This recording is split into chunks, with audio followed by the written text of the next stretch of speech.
All right, Fact Check This Livestream. And tonight I'm joined by Magoo, Jose, and Tyler, and we are going to talk about the death of the internet. And Jose might recognize that intro music as one of my early attempts to create an intro for him, and that one got denied. But I ended up repurposing the music for my own ventures, so it lives on, regardless of his taste or a preference for it.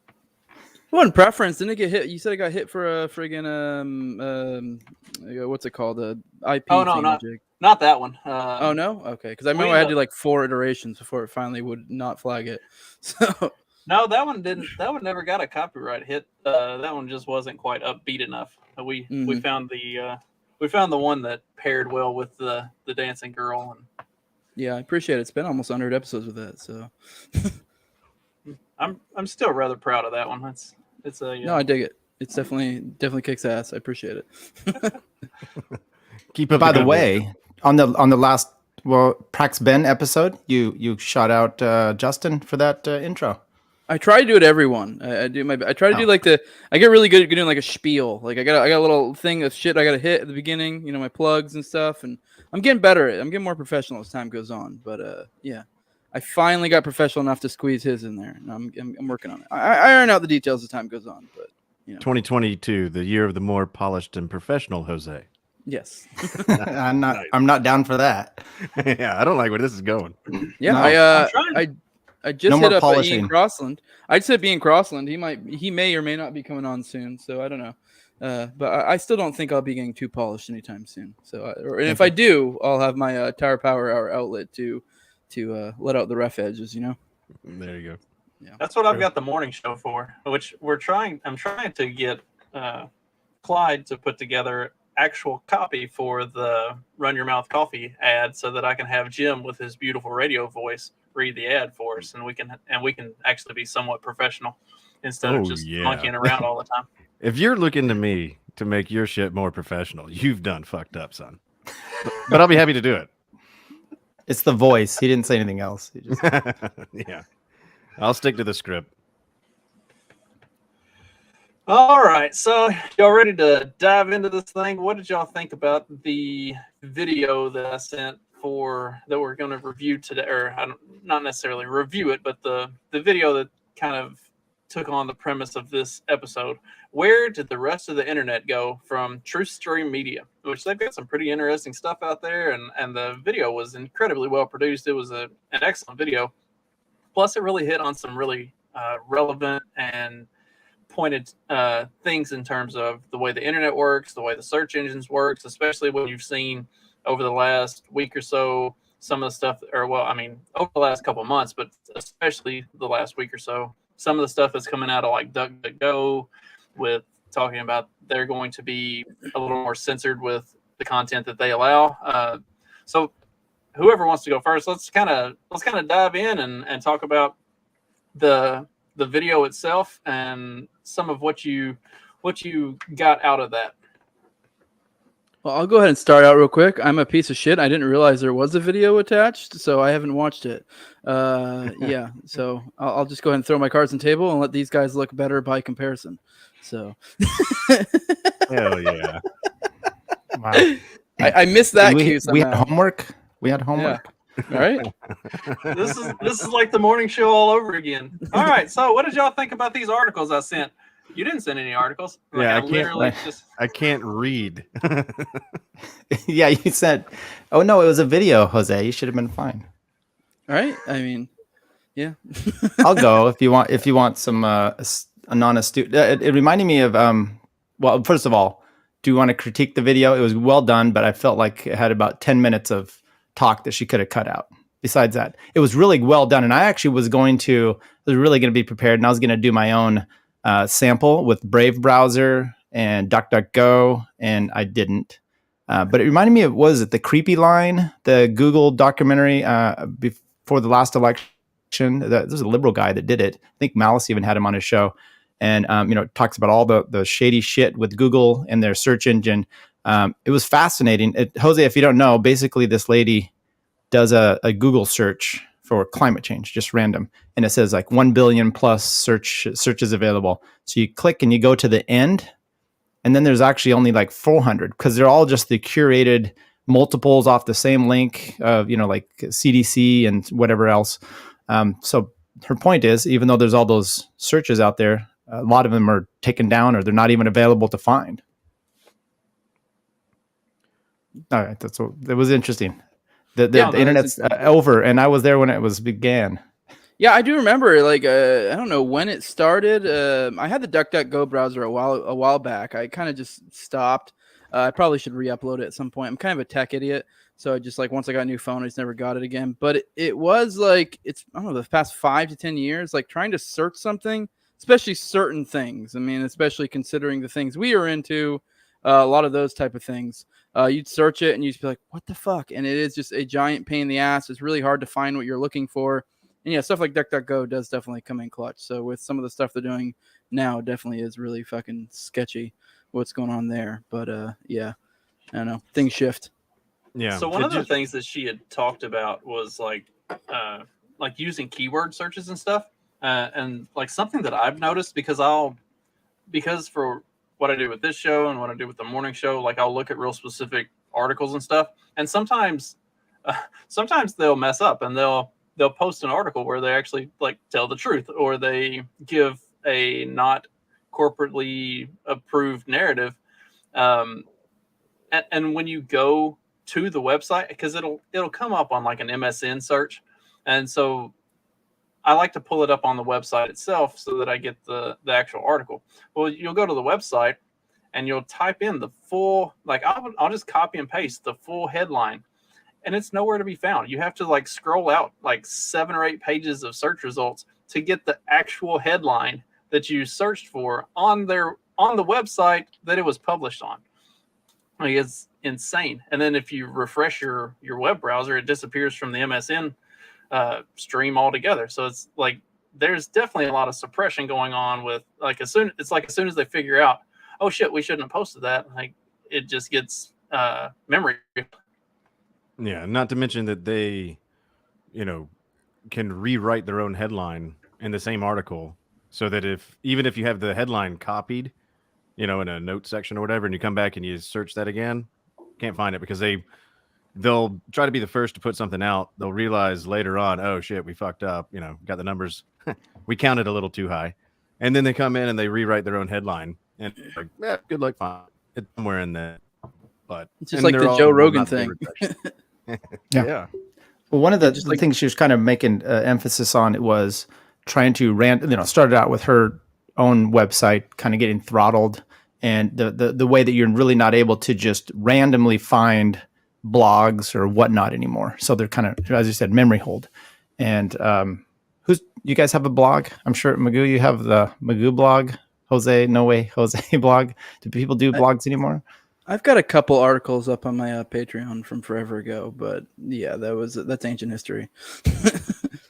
Yeah, no, I don't write anything. I can barely read.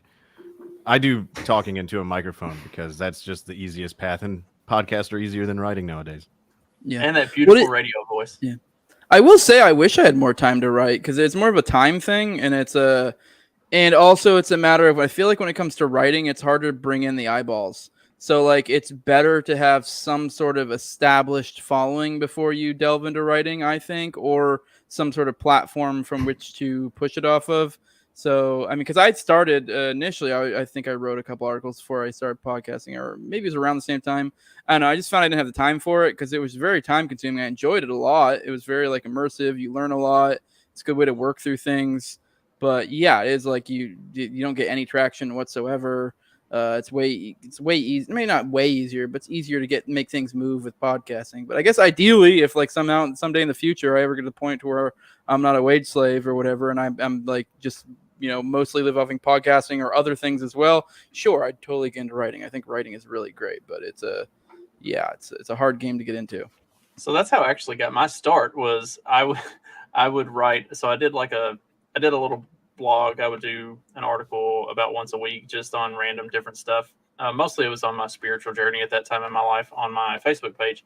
And then when I started really getting into a lot of political stuff and being more vocal about it, I would write these long posts about what was going on, and nobody would read it. It would get nothing whatsoever. And then I could take that exact same post and read it in a video and have like a 5 to 8 minute video of me explaining what I had written this big long thing about, and it would get 200, 300, 400 views. It's like, okay, so writing, nobody reads. Everybody wants to get the quick fix and listen to something or watch something. So I kind of gave up on it, moved on. I do have a Substack that I intend to start writing on at some point in the next couple months, once I kind of decide what direction I want to go with it and all of that. But like, I really like writing, but it just kind of became one of those things that it didn't feel like it was all that rewarding because there was no, like, just nobody read it. But yeah, you have a lot of that issue. I know a lot of people make fun of podcasters being grifters and shit like that. And there is something to whatever you want to call grifting, but like, I feel like it's even worse with writing to some extent. Cause like, you're really trying to get your, that shit in front of people's face. And they're really like basically trying not to. And it really is a matter of trying to get on certain platforms. So you do then have to start up hitting like certain, I don't say like Libertarian Institute or other different platforms to try to get them to carry your stuff. And then, so now you're kind of already e-begging, but it's in some ways, it's almost more cringe than the podcast e-begging. So yeah. Yeah. And the weird thing I've seen, and this is one case, so it's anecdotal, but it still tracks for what we're talking about, is I don't know if you guys are familiar with the YouTube channel, The Hourly Struggle, that's put on by Joshua. Yeah, I know him. He's good stuff. Yeah. So he's got 526 subscribers on YouTube, and most of his videos are less than that. But he has 44,000 followers on TikTok. And I'm in a chat with him, and he talks about how the reach on TikTok is just astronomical compared to YouTube, Facebook, podcast, any other normal method, which is kind of odd because, you know, when TikTok came out, that's all we heard was, oh, this is Chinese spyware. And it still very well could be. And those numbers could be bullshit. You know, you never know what you're actually dealing with on the other side of that screen as far as like, you know, are your numbers even real? But I don't know. I just found that to be very odd. 526 to 44,000 is it also matters what kind of material you're putting out. Because I don't know if maybe Josh has shifted up his content recently, but I know back when I was like knew him a little bit more, and also when I was following his stuff, I think I might still be subscribed to him. He's very, when it comes to like YouTube, he's very erratic when he puts out content. He will like, you know, he'll go months without doing it. And I mean, I'm not even like saying that to be bad to him. I'm just saying so far as building a following that's going to have issues. He has great videos. I'll give him that. He's really good at that. He's just not consistent. And then from what I recall, and then I mean, when it comes to something like TikTok, his videos were usually like probably less than 15 minutes long on YouTube. They're more of like a short clips. They're not like these in-depth podcasts. So it's more tailored for something like TikTok. So yeah, I mean, it really is. It depends on what you're doing, but yeah. So go check him out, by the way. Yeah. One, follow my podcast since we're not grifting. Probably, no. But Jose, you did a whole show earlier this year, Dune. You checked out the movie or the book Dune, but you did it on a audio.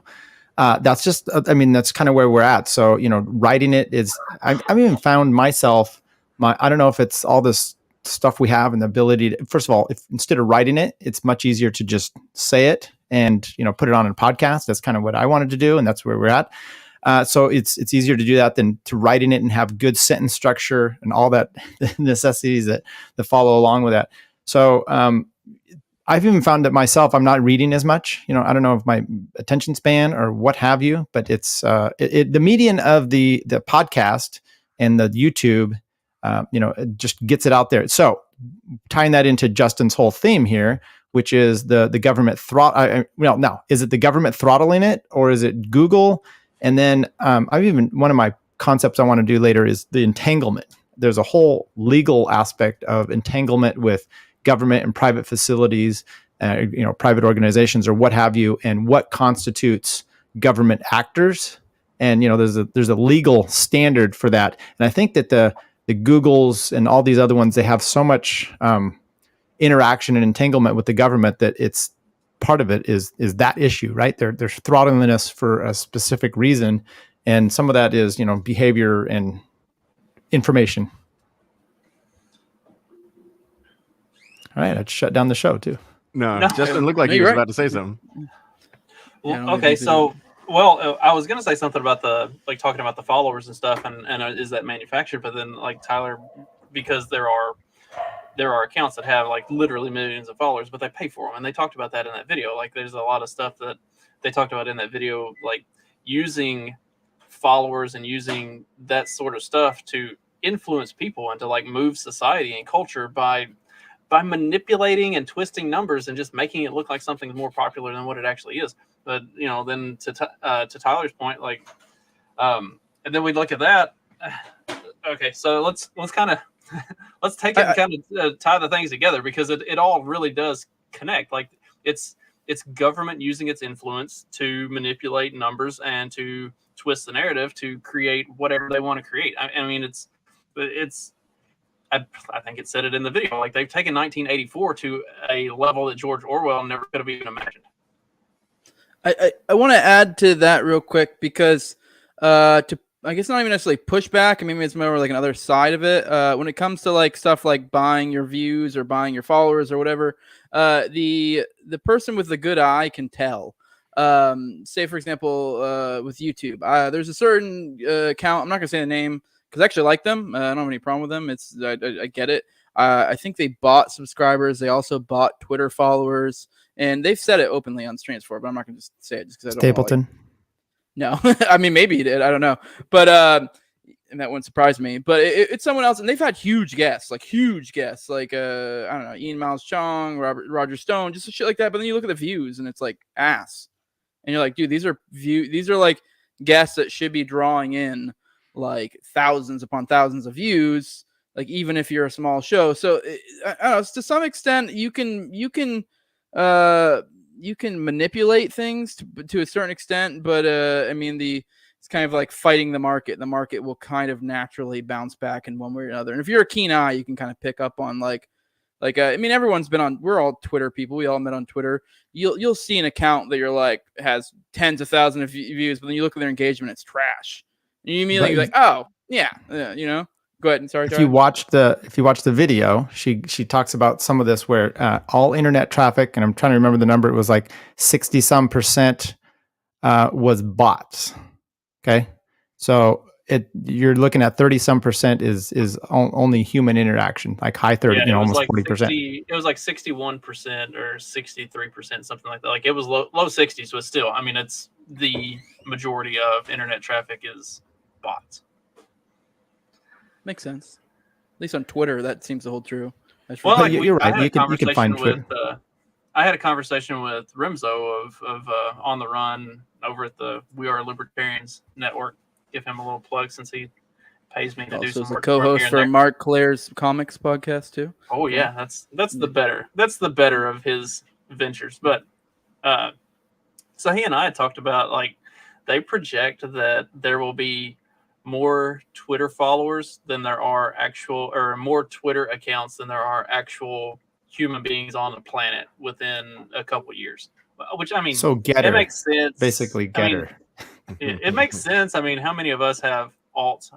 I run at least maybe 7 accounts. I'm not exactly sure, but we all have multiple accounts, so that makes sense. But at the same time, like, how many of those are not real people and are actually creating this manufactured influence that we're talking about here? I got a question. So if you have an alt account and you've been kicked off a few times, so you decided I'm doing a VPN, I'm going to do this. Are you always making sure you're using the VPN every time? And do you have a different VPN for different accounts? I mean, this could be complicated. I'm concerned here. Anybody? No? Yeah. Once it gets to that level, that starts to sound like work. And I usually just tap out. Yeah. More than one account sounds like work. Yeah. That's when you just let your daughter control your account, I guess. Yeah. I have one account. My last account got nuked, and like I don't trust tech that much. So like part of me is like, I'm worried that if I made another account, like for example, a Tower Power Hour Twitter account, they've been trying to get me into They've been trying to, not, I guess they haven't necessarily been trying to, but we've talked about getting all of the Tower Power Hour guys to have access to the account to be able, jump in, do things here and there with the Tower Power Hour Twitter account. And I refuse to even go on it because of the fact I'm like too untrusting of tech that I'm worried that if I log out of my account, I may have struggle to get back on. I don't even know my password or the email it's connected with or anything. So I'm just like, I'd rather just leave everything alone and just never get off this account until it gets nuked, and then I'll make a new one instead of having to do all this gay ass alt shit. So that's just because I'm a weird tech person. So who runs the Tower Power TikTok page? We have a TikTok? I don't know. Oh, I've been saying for a while we should. I downloaded TikTok for like a day because I was like, you know what? I'm gonna get on there. I'm gonna mostly with like Tower Power Hour because I know my show it probably isn't really that suited for like TikTok, but like Tower Power Hour, if you got clips from it, very suited for TikTok. I mean, I don't know how bad they are about banning stuff. I mean, obviously, you might have to bleep some shit, but like it would be really good on TikTok. But I got on there for like a day, and I was like, this is fucking cancer. And I like I get it. Like I would just be in there and drop videos, but I just couldn't even be on there because it was just I felt so fucking dumb swiping through like 15-second long videos or whatever the hell they are. Like I don't know. It feels like that's like what the inside workings of my brain are and trying to organize it. But then you then also add that onto like a fucking app. Like I don't need that. It's like my brain duplicated. I struggle enough to keep my fucking brain together that works like that as opposed to an additional fucking platform that operates sort of like my brain does. So you know what I mean? Like I mean maybe I'm the only ADD guy here. So it's just too much for me. TikTok is the Adderall of social media. I mean I can do TikTok on my desktop because I've got it set where it goes straight to my profile, and then I can search for stuff and like find the videos that I want to watch. But if I try to pull TikTok up on my phone, I close it immediately because it just straight out the gate starts playing shit, and I'm like, I don't want any of this. Go away. So I don't even use it on my phone unless somebody like the only reason I have it on my phone is if somebody sends me a TikTok that I can click it and it'll open the app and take it straight to that video. And then as soon as that video is over, I close it because I don't want anything else to do with it. No, I just realized what it is. It literally is TikTok. Like going through TikTok videos is the exact feeling of the inside of my brain when I was a child and I didn't quite have control of my ADD yet. When it was just like going fucking haywire. That is what TikTok is, like a physical representation, like looking at it. And I hate it. For me, it reminds me of like when I was on MySpace and then I went to Facebook and I felt like I'd cleansed myself a little bit. I don't know. It was a little more unruly over there. And I felt Facebook was a little more adultish. So I just stay away from TikTok. Although my daughter sends me stuff every once in a while. Your Prax Ben that you had on, he said he had 100,000 some followers. I mean, it sounds like we're doing everything wrong if we're trying to reach people. Yeah, but I mean, you listen to Magoo. He just pointed out that like the hourly struggle guy, he has however many.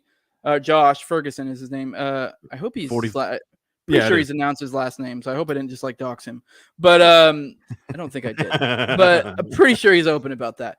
But yeah, you pointed out his subs compared to his like TikTok thing. So it's like platform to platform. I mean, like I don't really know what all that really means especially for something where it's like a 15-second clips or whatever. How much value can you really extract out of 100,000 follows or whatever the hell? Because you're like, like what content are they really getting out of you? What are you getting out of them?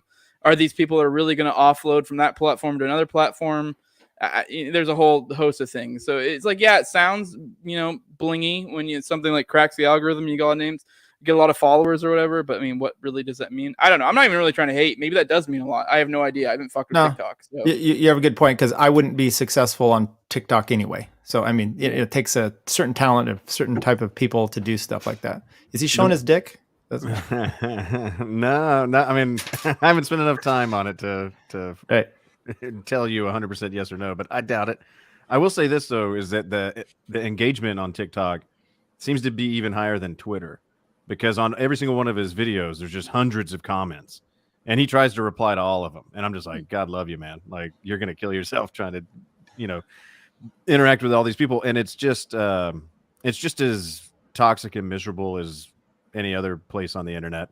where it's just people constantly shouting, especially if you have it like an opinion-based platform, which we all basically do, where we're not even saying that we're right. We're just saying, I think this is bullshit and this is what I think instead. And then it's just going to get littered with, at least in Twitter, it kind of seems like it's its own like little microverse of, okay, liberty minded kind of people. And there doesn't seem to be a lot of like, wear the mask, take the jab, eat the bug type people coming into most of y'all's replies that at least that I've seen. They pretty much stay in their own corner. But on TikTok, it's a fucking wide open. Well, I think it's all how you curate your, at least for Twitter as an example, right? If you're only following, like, so, yes, that's correct. Leighton, I have a few Twitter accounts, and early on, I got on like ground floor when it first started, and I was into cycling and racing stuff, so I had an account just for that, and then I made one just for politics because I just wanted to keep them both separate.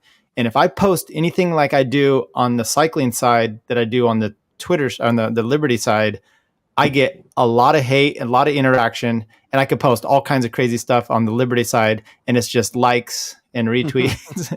So it kind of depends on how you're viewing that, and so maybe TikTok's algorithm itself allows for you to be seen by more people, or I don't know. Back to the video. I don't want to derail this, but I'm keeping us on topic.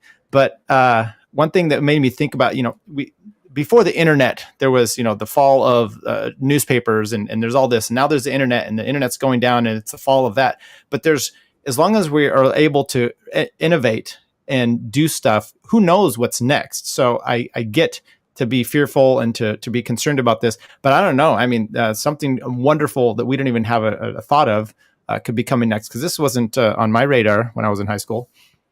Yeah, no, you're definitely right. I mean, one example, and I'm not even saying this will necessarily play out, is things shift. I don't necessarily think this is the death of the internet or whatever. I think things will shift. Like, for example, I know DuckDuckGo kind of went, bitched out, but the market immediately reacted. I'm like, I don't know what their bottom dollar was, but they got trashed. So immediately people were like, the only thing they had going for them, they threw down the toilet. So basically they left it wide open for someone else to come in and take their place. But the point, what I meant to actually bring up, and I got sidetracked, was the whole Elon thing with Twitter. Like, even something like Twitter that's kind of going down the drain. I'm not saying this is going to happen. I know there's so many people who are like, oh, well, fuck Elon, or he's not going to do this, or that's not going to happen. And you know what? You might be right. But there's also, it just kind of is to demonstrate a point that something like this could happen that then shifts the tides. So, like, yes, you can have things looking bleak in other places, and then, Elon legit, Daddy Elon could come in and fucking save the day for Twitter, and that could shift the things another way, kind of breathe new life into Twitter, and, then, eventually I know it'll probably go back to shit again anyways, one way or another, just judging by how large platforms work. This is just how it works out, but it might breathe a second life into it, which may like work out in one way or another, and give it time for some other platform to build up in the meantime. I don't know. If the short history of the internet is any indication, everything eventually turns itself to shit one way or the other. Yeah, something takes over. And then usually it's something somewhat better in one way or another, or multiple things that are better at different aspects. Well, there's a couple things that I always think about and bring up, is that technology always seems to be ahead of the curve, especially when it's new, until everyone kind of get their hands around it and narratives get written, and then the regulation, and then the crackdown comes in. It seems to happen that way cyclically, because if you think about how we interacted with the internet 20 years ago, it was nothing but Yahoo and AOL. Who the fuck is using either one of those now? And does AOL even exist? Same thing with like the biggest companies 30, 40 years ago is like Xerox and Kodak. They're out of fucking business. Radio Shack and all these other monstrous, everybody wanted to shit on Walmart in the 90s because it was putting out mom and pop stores, and there's an argument for that, but nobody's even talking about Walmart now. It's all Amazon. Amazon didn't even exist. So just to build on the point that was just made, things come and go, and especially in the technologically, or the Twitter sphere, the internet words, it's always going to be ahead of whatever regulations they're going to have coming down for it, because eventually people are going to integrate and use it, and then it's going to do things that the elite or whatever don't like, and then they're going to find a way or try to work on a way to stop that. And I think that's just what we're seeing now at this moment in time with DuckDuckGo. Yeah, kind of to build off of, or to make it, I just heard the other day that there's one Kmart store left in the U.S. No shit. Well, first of all, why would there be one? But yeah, remember only be good old one. days? I mean, they were flying high. So It's going the way of Blockbuster. yeah, I wonder if they're Right. gonna make a documentary about the last Kmart. right, maybe. So Probably Twitter, I would say if you guys are into investing, buy some puts or maybe a spread, puts and calls, and you get the upside on downside on either one. But I'm actually betting that they're going to turn him down because it's not going to be to their favor, and then the stock's going to take a dump when he liquidates everything. Well, not only that, but when the shareholders, the whole point of having shareholders is you work on behalf in the best interest of your shareholders and not taking a buy option at an amount that's higher than it's actually evaluated. You're going to piss off your shareholders.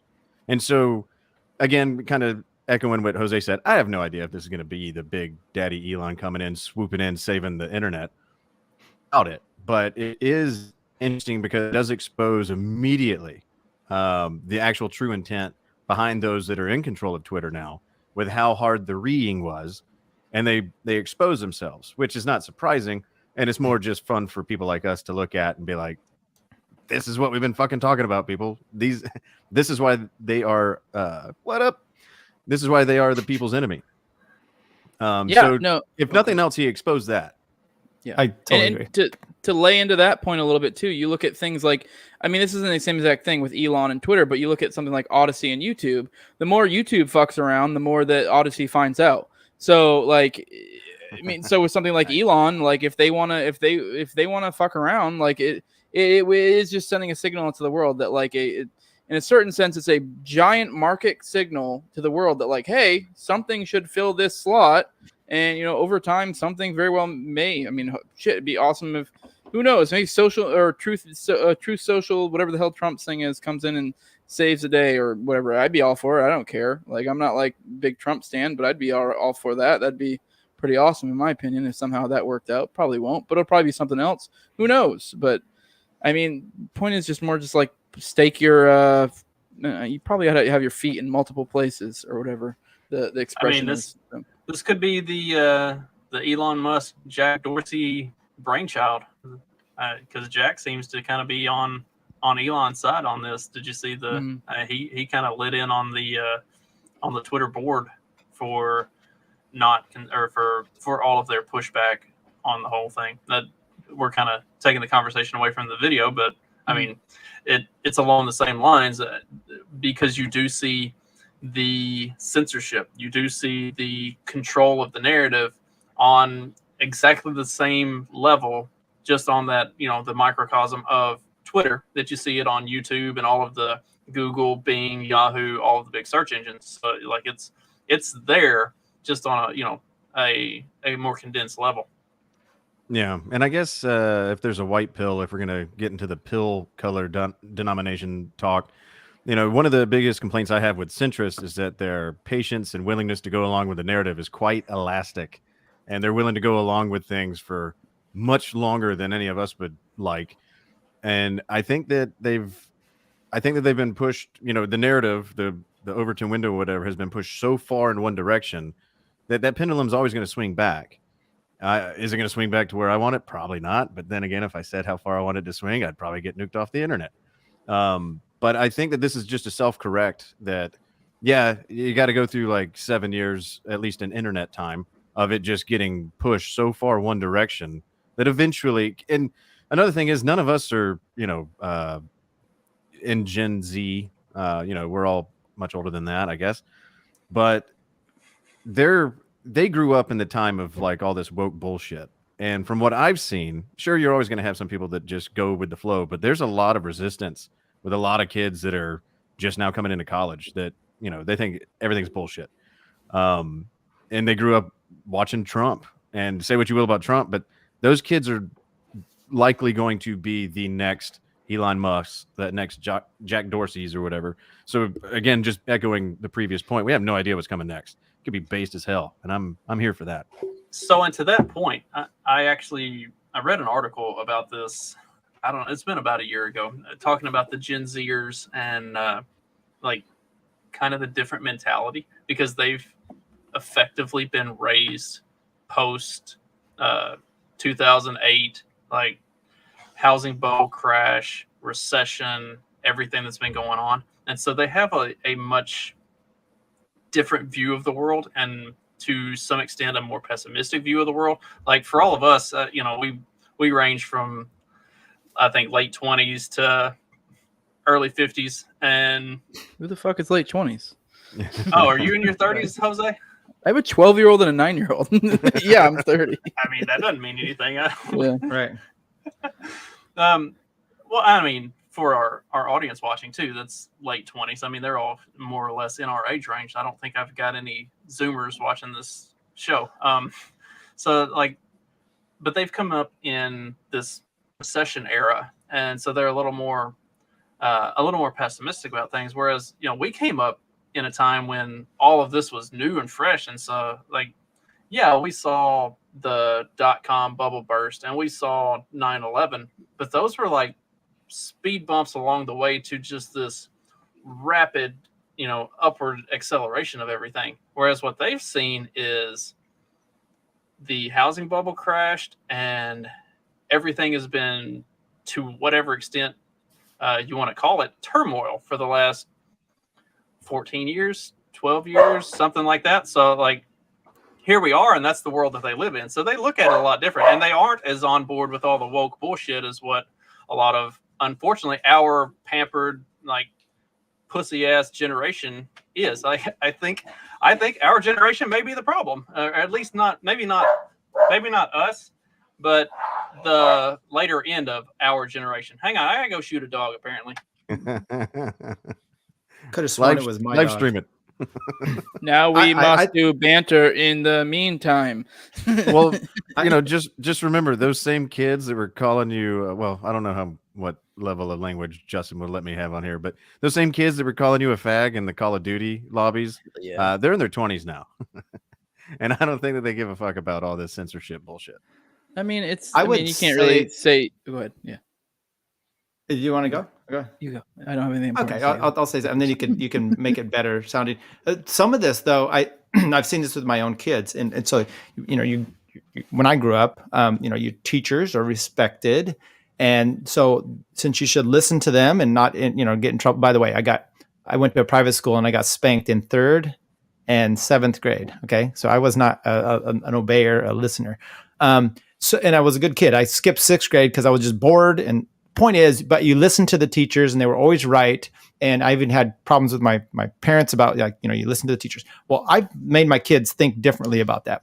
And then you get in the world of Trump and the GOP, at least the right-leaning side, which is always condemning basically public education. You have kids that start to go through school, some of them, I mean, maybe half of them at least, that start to think that the teachers aren't the be-all, end-all, and they're not respecting them as much, which I think is an important factor, a hope, really, when you come out of this. Now, you may have some chaos because of this, but in the end, you may have your unwillingness to just believe everything that's being spoon-fed to you, the news, the fake news, as an example. Well, that's an authority figure. That's your teacher.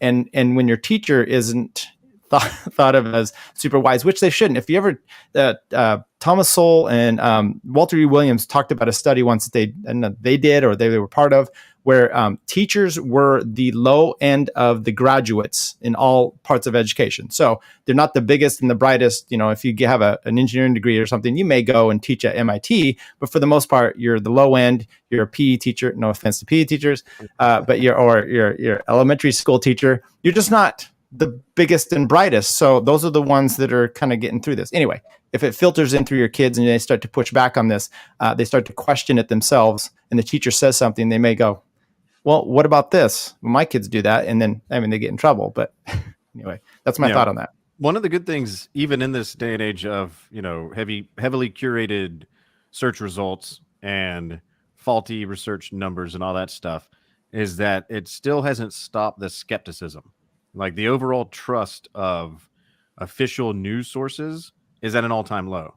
I don't think it's ever been lower because, like I said, technology, this is all still pretty new compared to like the old model that we've still been building off of. It's really only been 10 years, maybe, since we've kind of been in this more digital age. And a natural reaction to that is that people just don't trust shit. Like, I don't even know how CNN's still on the air because they don't have, any following to speak of.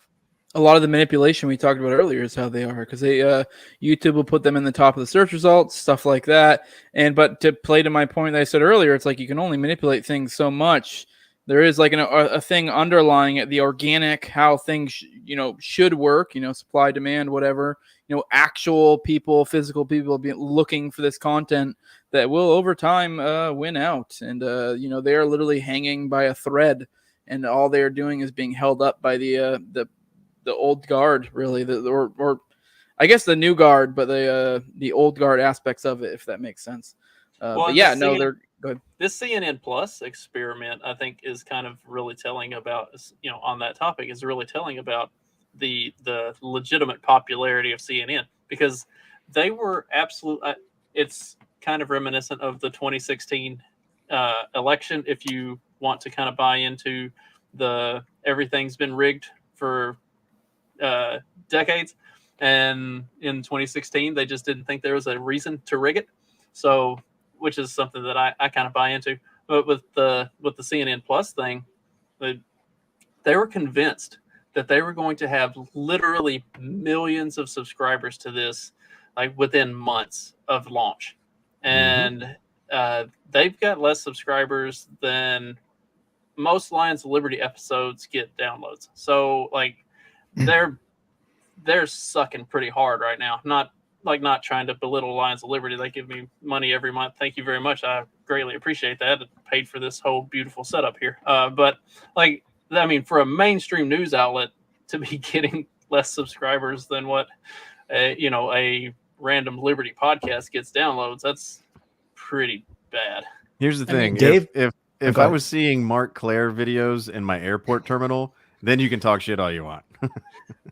But it's interesting. Dave was just talking about this, or Robbie was, where they were comparing CNN. I think it was one of the shows, and that Dave's show totally outdoes them, right? Just on downloads and views daily. It's just out of control. Yet, what's her name with the short hair, the manly lady there?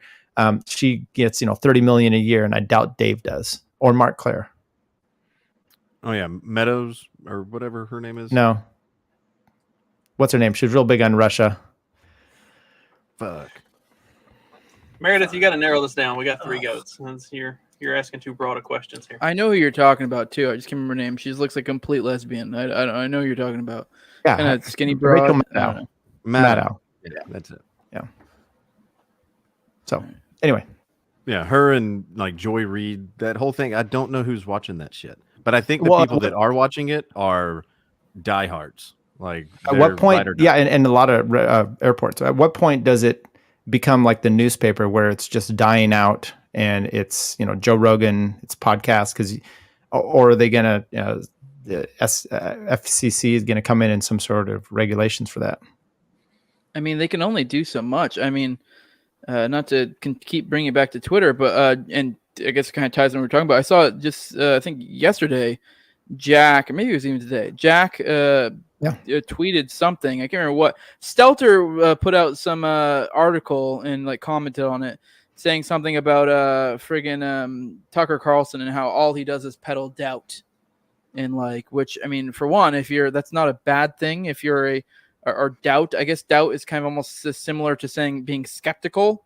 I mean, doubt is just kind of putting a negative connotation on it. But anyways, point being, and then Jack replied to it saying something like, and what are you guys peddling? Hope, kind of being sarcastic. Yeah. And he had something ridiculous, like 12,000 likes, insane amount of quote tweets, like retweets. And Stelter's, even with that, like further engagement, had like 250 likes. And like, this was after getting the Jack boost in the engagement. It was insane. And like, I mean, if Jack had never commented, it probably would have been like a sub 200 like tweet, which I mean, for any one of us in here, that's a dope tweet. But for anyone who has over anyone who has an organic following that has over, 5 to 10K followers, that is trash. Like my buddy Clint Russell, like he has like 30K followers, and And he says all the time that he pretty much deletes any tweet that gets under 100 likes, and it's very rare that it ever does. He probably could tweet poop and it would get like 300 likes, like just because of the amount of followers he has. But then I would like it from my account and my alts. I'd boost the shit out of that. Yeah, I mean, you look at the powers that be, the Stelters or whatever, and you look at their engagement, and it's trash. But then you have people who have actual organic engagement, like be it Dave Smith. I brought up Clint, other people like that, and you look at their engagement and it follows, and you're like, well, that's organic. Whereas, even with the Stelters of the world, and that even with the establishments trying to hold them up, they're still floundering, and it's pitiful. So I'm looking at the tweet. It's he says Tucker Carlson is always selling the same thing, P Bump says he's selling doubt. And you're right, it's 1,178 likes, a few hundred 136 tweets, geez, 173 tweets, retweets, and Jax is triple. I mean, it's 42,000 likes. It's not a huge engagement, but you're right. Should be bumping him up, and that's pathetic for a be all end all CNN ombudsman type guy. So yeah. Well, and the really crazy thing is if you go through and you look at those quote tweets, I'd say 70% of them are people making fun of him or people who are reposting what he said to mock him or something like it. So even that engagement is kind of it's kind of misleading, because if you just look at it and it's like, oh, he's got all these like retweets and quote tweets, and then when you go start looking at the quote tweets, it's like everybody's just bagging on this dude left and right. That's fucking hilarious to me. Well, I just clicked on it, and it's the first one said, "The fuck did I see?" The next one's like, "Look at this potato head." It's you're right, it's bad. Yeah. And these aren't just the people that I follow that are like quote tweeting it saying that. Like, it's just like random ass accounts that I've never seen before. Like, it is really hilarious. That's anytime I see one of those and I see that it has like a really high, if it has like a mediocre like number, but it has a really high retweet, I'm like, oh, they are totally going after this motherfucker. Like, this is going to be good. And it always is. Like, it never disappoints. Yeah, it's fun. Do you follow you guys are more Twitter appropriate than me. I mean, into it than me. So is the ratio, is that really a huge notifier that you just suck? Because I'm sure I ratio myself all the time. And is that just a big indicator that tweet sucks? Or well, yeah, the proper reaction to a ratio is seppuku. So yeah. Of course. Oh, sorry. But it's because bots can automatically like stuff, but I don't know how much bots are messaging or commenting, and if they are, they're usually like 7 words, and it's just quick, and it's a one-liner, and you can tell that there's no thought in it. It's just like, oh, totes agree, oh my god, so amazing, whatever kind of dumb shit. But when there's 3 times as many or more comments than likes, and they're all like, go fuck yourself, you fat piece of shit, it's like, I'm pretty sure that was a person. I don't know if they're putting bots out there that's gonna be talking shit against the narrative, but who knows? Maybe bots are getting more based. We can hope. Okay, we talked about this on the morning show a few weeks ago, maybe a couple months ago at this point. Have y'all seen the replica thing? Replica? What's that? Explain. Okay, so replica is basically, it's like your imaginary best friend, only it's actually an internet imaginary best friend that you get to tailor and create, and then you can just like talk to it, and you have like text conversations back and forth. There's also a lot of examples, hilarious examples of people training their replica, because it functions as an AI, so it just has a more or less natural conversation. But people are like coaxing it into becoming incredibly like alt-right or becoming really neo-Nazi-ish. And then there are other things where like dudes are creating like a replica girlfriend and then just like verbally abusing it over and over again. Like it's pretty hilarious. But do that in real life. You haven't now seen this thing? No. Do we lose him? Oh, there we go. Justin, are you a bot? Please respond. Did I cut out? For like a split second. Yeah. Well, I do live like out in the middle of nowhere with some pretty sketchy internet, so that happens from time to time. I think you got your point. So is this like the movie? Is it Her? Is that the AI? Yeah, yeah, I remember that. The house was all AI. Scarlett Johansson, friggin' Joaquin Phoenix. I gotta say, he actually did a really good job performing in that movie. Although it was a very weird, creepy premise, but yeah, that's all I have to say on that. Yeah. I mean, AI, even video games. Like I used to play them in college, and I don't anymore because, for whatever reason, I brag about my life that I have one rather than I don't. But people, I just kind of moved away from that. And so this AI stuff, while I'm still involved in technology, it just doesn't interest me as much. And I think it's more of, sad men that can't get laid. Perhaps that's what drives a lot, though, right? The market wants to make some lonely guy not lonely, and he's got money sitting in his mom's bathroom or bedroom or basement. I don't know where. So that could be what drives a lot of the AI. So to me, it's not as interesting, or I'm not as interested in it, but I see the downfalls of that because I do have sons, and I'm a little concerned about them. I don't know. I'm not too worried about all that nonsense so far as like that side of things. Because to be honest, as misogynistic as this may sound, if you're at a point where you're genuinely worried you're going to be taken over by robots, well, maybe step up your fucking game. I don't know what to tell you. No. Like, Right. like this is, if anything, we've been complaining about for decades about how like women have it so easy, and you're like, okay, well, fucking reverse Uno here. So like, what are you going to do? Like, you got to bring something to the table here. So. It is what it is. I mean, yeah. I'd say bring it on. I mean, I'm already married, so I don't care. But yeah, or integrate it into your own thing, and be the master of your own technology.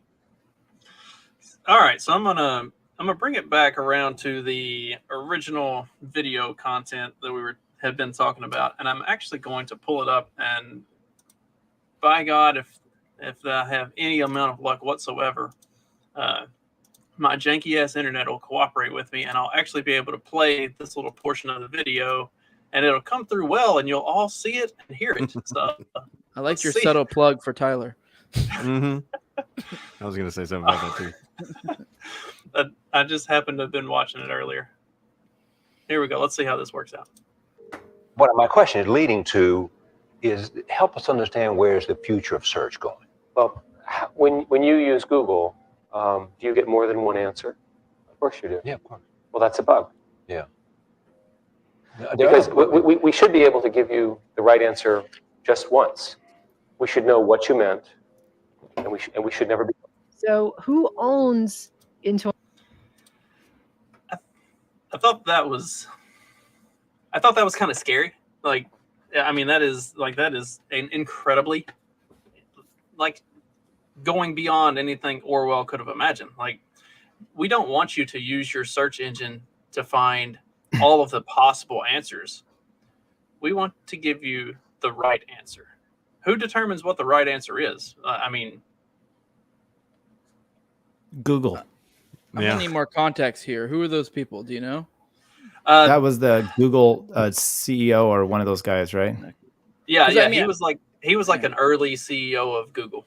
Okay, because I could see a smooth brain take. I mean, it is definitely concerning, but I could see like an uneducated take, or like someone who's trying to look smarter than they are have that take of like, well, we should be able to process all the information and give you exactly what you want. It's like the idea that you would ever be able to get to that point to where you could, off of a few keywords, be able to completely determine. I mean, maybe you could say that's part of why they get your information from, Facebook, whatever, etc., to be able to tailor it specifically to what you want. But yeah, it's a little ridiculous. I mean, I guess to give him the benefit of the doubt, maybe that's kind of what he meant, that we're going to take in so much information from so many different places that we'll know exactly what you mean, and maybe not necessarily this. I mean, that is Orwellian in a way, but in another way, it's not the kind of Orwellian we're getting at, to where it's like, we're giving you your answer. It's more like he could be saying that what we mean is if we get enough information to input in that we can give you exactly what you want. And you shouldn't have other. But yeah, I don't know. I mean, that's just me steel manning it, I guess, a little bit. But it definitely, I lean towards he's being creepy. Yeah, So. the inferred goal that he's mentioning is that we will know you better than yourself. Mm-hmm. And so then that kind of takes away any responsibility of the individual, and it becomes more dependent, which obviously we're all very technologically independent, more so than we ever have been. And they are there to provide that service, which now becomes, it's almost a utility at this point, which is exactly what they want. I mean, what better business model could you have than to ingratiate yourself into society to where they can't function without you? And anytime that happens and there's that level of power, control, and manipulation, I mean, the normal skeptics, and there's always going to be skeptics, are immediately going to be pushing against that.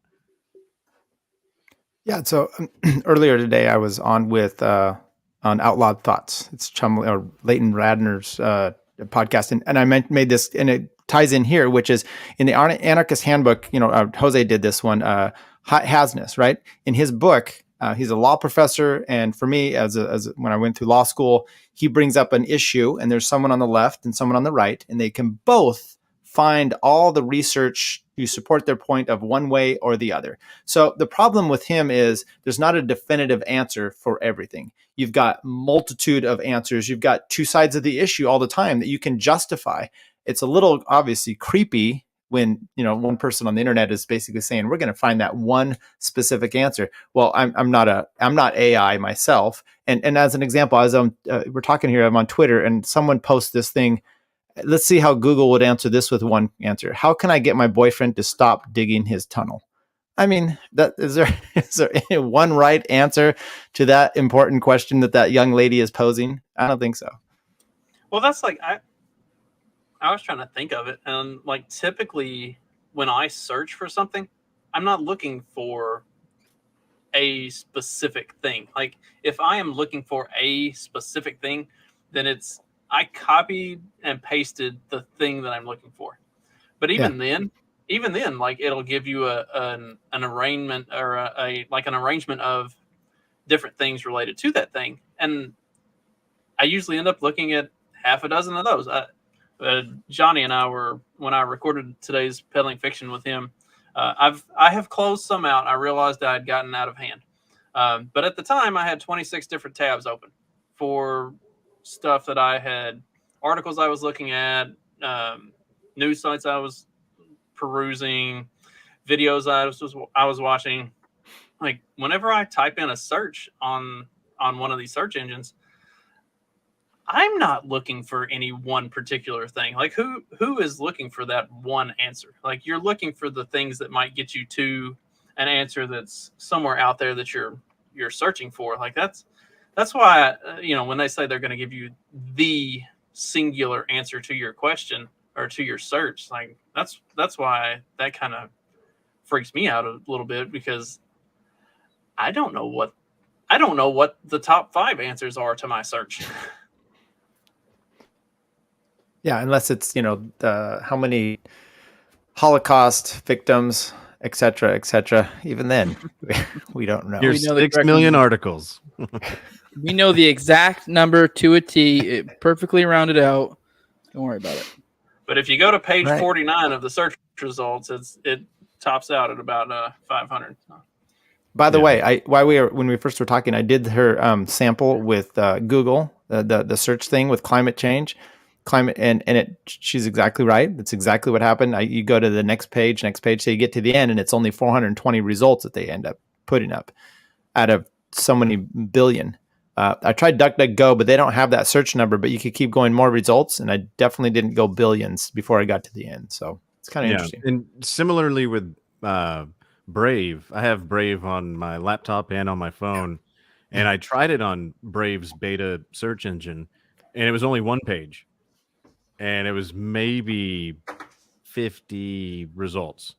And there wasn't even a second page or any of that. And I was looking at what she was showing as far as her search results on Google, and they were mostly the same. So I know a lot of people are championing the Brave search engine, but maybe it does better on some searches than others, but it's definitely not there yet. There's no silver bullet to answer the Google question. I'd say I am willing to give Brave something of a pass at this point because it is more or less in its infancy.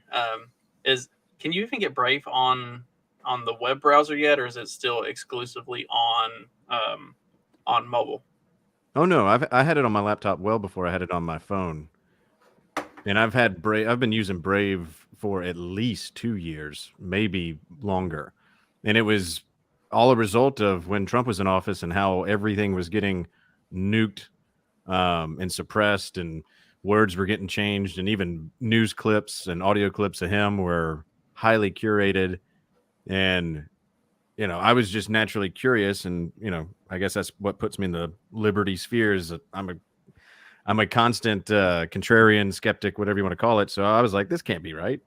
And I heard from another podcast that was talking about, oh, dude, if you're not on Brave browser yet, then what the fuck are you doing? And that was the first I'd ever heard of it. So I downloaded it immediately.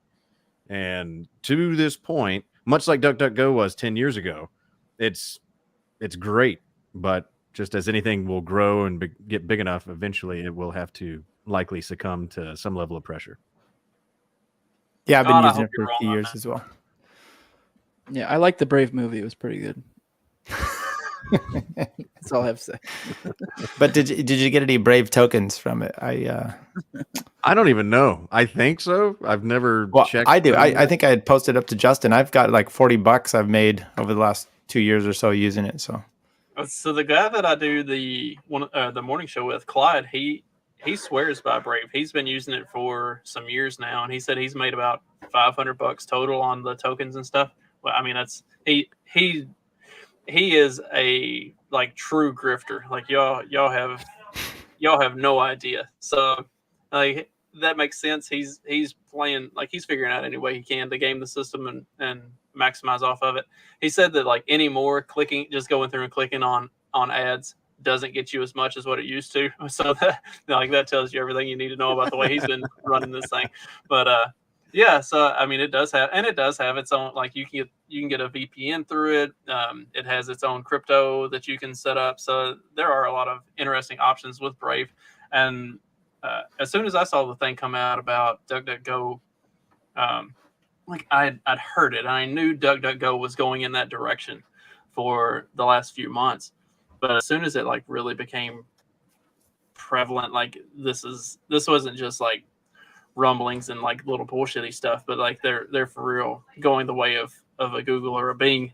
I was like, yeah, I'm gonna go ahead and download the Brave browser, and I have been infinitely more pleased with it than I was with the standard Safari on my phone and any other browser I've used. Like on the desktop, I'm still trying to wean myself off of Microsoft Edge because I do have a lot of the stuff that I do for all the different podcasts kind of built into Edge. So it's tough to break away from that just because of the ease for work related stuff. But I'm trying to move in that direction. Yeah, it's actually pretty easy. I think it took me maybe an hour or two at most. Because all of my saved tabs or whatever, I just opened up both browsers, same screen, and just copied over the URLs, set it up identically, deleted Safari, and never looked back. So you can probably get it done in an afternoon, easy. Well, it's based on Chrome. Sorry to get technical here. It's based on the Chromium. It has a Chromium background, which is Google, all their stuff. So if you use the Google search, Chrome, it'll actually sync everything directly over without any problem. You just kind of log it and boom, it's there. So for me, it was super easy. Yeah.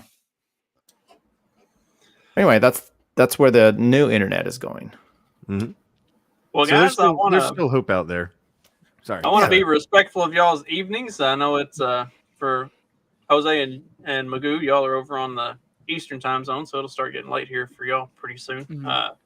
And then Tyler, it's still daylight sunlight. Over there, so I don't know what sunlight out there. Yeah, you still got time to drink, but he can still go get a bike ride in. I could, except for I've been pounding this stuff. That's the best time to do it, and then you have to be more focused so you don't fall over and like You know, last year I actually I drank a little bit and then decided to go do a quick ride, and I almost fell in front of these girls.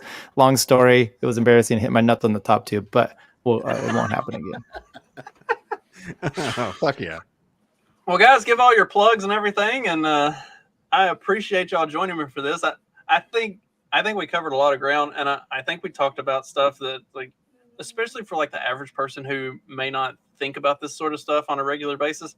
Like, I've actually already gotten a couple messages from people who have ducked in and watched for 20, 30 minutes just to see what we were talking about, who said, like, this is stuff that I never would have thought about and didn't realize was going on. So, like, we are at least talking about stuff that, you know, is getting some attention. Hopefully people start waking up to this and paying attention to this stuff more going forward. So I really appreciate y'all joining me tonight. Give your plugs and we'll get out of here. You guys go. All right, I'll go first since I'm least significant. Tyler Yonke, Tyler Janke on Twitter. Watch these guys' shows, all of them. Magoo, you just did something. Is it Dexter related, your last episode? Yeah, I okay, think so. I'll check it out. Jose Like is great. Huh? Like the show, Dexter? Yes. Oh, are you The okay? title are you, like, was covering the new. Oh, okay. I was like, are you the covering title. the The new title season? I'm teasing, so you go check out Magoo's show, and then you'll find out yourself. Check out Jose's. I got a podcast review show, and obviously Justin's the king of edits and everything for everybody. So I appreciate you having me come on. Just tell everybody the internet's not going to be over next week. Al Gore would never let that happen, so we're all good. And thank you, Justin. Yeah, you want to go ahead, Magoo? You can go. Sure. Yeah, you can follow me on Twitter if you hate yourself at Magoo_ITR. The ITR stands for Ignore the Rant, which is a silly, stupid little podcast I do with two of my buddies who are not in the liberty sphere whatsoever.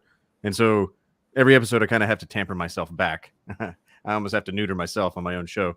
But we have fun. This last episode called Dark Passenger, we kind of go through a tale of one of the co-hosts of mine who likely gave an Uber ride to a possible murderer and human trafficker of his own daughter. Not too sure about it. I think we find out in the middle of his story. So if you want to hear about that and some more retarded conspiracy theories about mass shootings and other dumb shit, you can check us out on all of the podcast catchers. Not quite the same thing, but when I was in high school, actually, it might have been a little bit after high school. I'm pretty sure I was insanely drunk, stoned, and and maybe high on other shit out of my mind. And I gave hookers a ride, thinking they were just, women on the side of the road who needed a ride somewhere. And I remember the whole time thinking they made weird comments, like implying, like, "What are we gonna do?" And I was just kind of like, "Where the fuck do you need to go?" And they're like, well, "Where do you want to go?" I'm like, "What do you mean where I want to go? Where do you need to go? Like, you're on the side of the road, you need to pick up. Like, where are we going? Like." And I still don't know if they were hookers or not, but like after the fact, I remember like a day later, be like, holy shit, they were hookers. Did you end up dropping them off at some like cheap motel and they stood there waiting for you to get out of the car and then you just drove off and they were really disappointed? It was somewhere weird like that. Yeah, it was something. I hate to break it to you, but it was homeless trannies. That's what it was. Yeah. That is what hookers basically are. So I know. Potato, tomato, man. Shit. Sound the same to me. Thing. All right, yeah, I have the No Way Jose show. You can find me on YouTube, all the major audio podcatchers, Odyssey as well. I don't really have any like episodes to push right now.